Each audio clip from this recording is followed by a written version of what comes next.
Critical Mass Radio Show, Orange County's business talk show, focused on exploring topics of interest to CEOs who are leading middle market companies.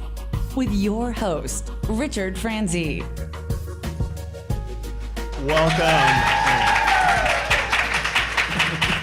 Broadcasting live from Cal State University in Fullerton. I want to thank the Center for Entrepreneurship for being our host today. We're at the Business School in beautiful Mihaylo Hall. I want to thank all of you for coming out this evening, making this a part of your learning event. My name is Rick Franzi. I'm the host of Critical Mass Radio Show, and this is our speaker series. And the goal for this show is to help you in the audience and you listening to us live today and maybe as a podcast in the future to improve your decision-making skills. The topic again, successful women and how they think differently in business. So I'd like to start by asking the female panelists this question. What characteristic quality do you believe has led to your success?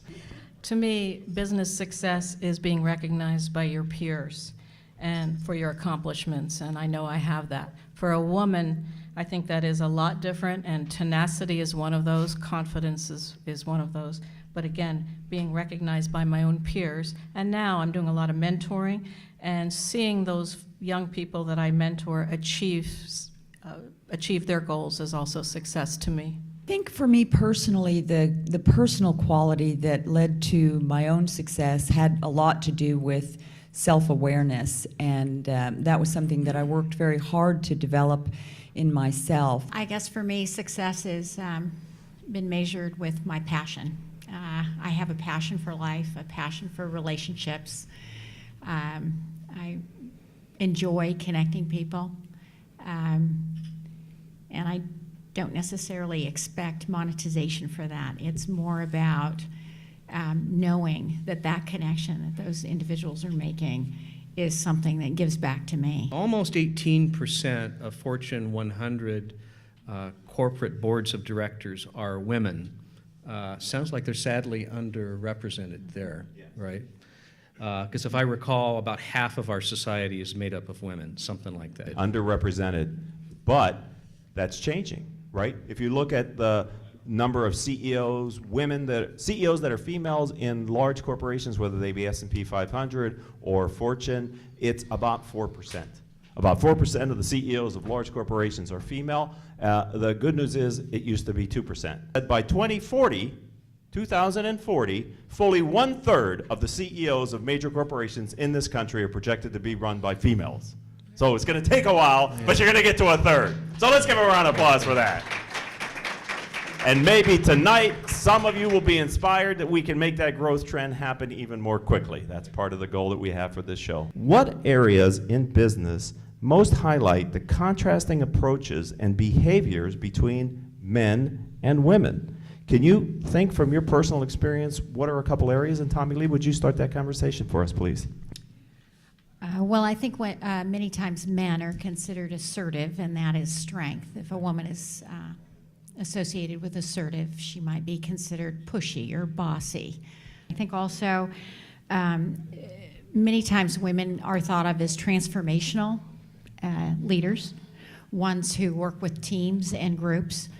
Men are considered more transactional by nature and project-oriented. Transformational really means that women work more collaboratively and they like to have teams and get group input before they decide what to do and then empower people to do it and go on with that, whereas men tend to say, this is what we're going to do, and here's your bonus if you get that done, and here's your punishment if you don't. So the good news for women is that transformational leadership has been proven over and over again to be more effective.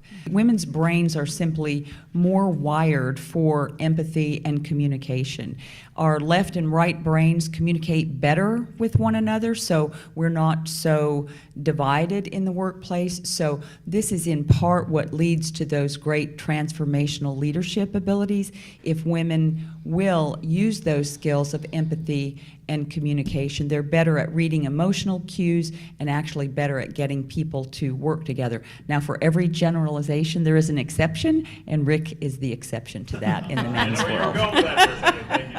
France, what final thoughts on this question? I was told by HR not to hire women of childbearing age, and I was a woman of childbearing age, and that's because they were saying we couldn't groom these women to be leaders because they were going to leave to have babies, etc. And I think a lot of us have proven that's not the case. As a trainer for women entrepreneurs, what are the biggest challenges that most women leaders and executives report to you? And have you experienced these same obstacles in your professional career? I'll answer the second question first. Yes. Some of the biggest obstacles that I have seen, a couple of quick ones, not thinking big enough. Studies have shown that an entrepreneur's success is determined to a great degree by how big their vision is, and sometimes women just don't think big enough from the beginning. Another obstacle is that women have a hard time investing in their own professional and personal development, and men seem to make that decision more easily. I learned that I have to speak loudly to be heard, because I remember an experience where there was a man next to me at the board. I said something, no one responded. He boisterously said the exact same thing, and everyone said, "Great idea. Well, that's what we're going to do," and I'm serious about this, and I will never forget that. So I'm quite outspoken. I say what I always come in there with the facts, and I know what I'm going to say, and I think I have a lot of respect on the boards where I serve. We all get 100%. So consider that pie 100%, or that 360 degrees. And you just divide it differently based on what your own personal requirements are for life. So if you're a mom and you're out there and you're busting your tail, or you're a dad and you're out there and you're busting your tail, you get 100%. So whether you get 5 kids, 4 kids, no kids, whether you got a wife or a husband or whatever it is that you got, you only can get so much time. It's that 100%. So how you divide it is a choice that you make, and you will live with those choices. So you have to figure out balance. So it's not just about work. It's not just about being a man or a woman in the workplace. It's about what you give back, because everything you give back in life, you get back. I know women who have chosen not to be married. I've known women who've chosen not to have children, and I've known women who took a more traditional role with marriage and children and careers and starting their own businesses. So I think the way I would ask the question is, can you have what you want? And the answer to that question is yes. The key is deciding what you want and defining that for yourself without allowing yourself to have that imposed by other people. Right. Thank you. So please help me to say thank you to our panel by giving them another heartfelt round of applause.